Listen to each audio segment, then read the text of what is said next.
नवनीत राणा यांच्या प्रचारासाठी तिकडे देवेंद्र फडणवीस मैदानामध्ये उतरलेत। आज अमरावतीच्या दर्यापूरमध्ये फडणवीसांची सभा होतीये। अमरावती मतदारसंघामध्ये नवनीत राणांपुढे महाविकास आघाडीच्या बळवंत मानखडे यांचं आव्हान असेल। नवनीत राणा यांच्यासाठी आज देवेंद्र फडणवीस यांची सभा होतीये।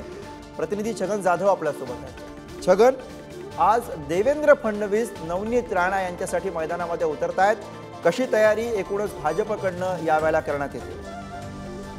नक्कीच जर बघितलं तर अमरावतीची लोकसभा निवडणूक ही चुरशीची झालेली आहे, कारण इथे चौरंगी लढत या ठिकाणी होणार आहे। आणि खरं आव्हान नवनीत राणा एकीकडे आणि सर्व पक्ष एकीकडे असं एक चित्र निर्माण झालेलं आहे। आणि त्यामुळे भाजपला नवनीत राणांना निवडून आणण्यासाठी एक रणनीती आखली गेलेली आहे। आणि त्यामध्ये आज जर बघितलं तर अमरावतीच्या ग्रामीण भागात म्हणजेच अमरावतीच्या दर्यापूर येथे देवेंद्र फडणवीसांची सभा ठेवण्यात आलेली आहे।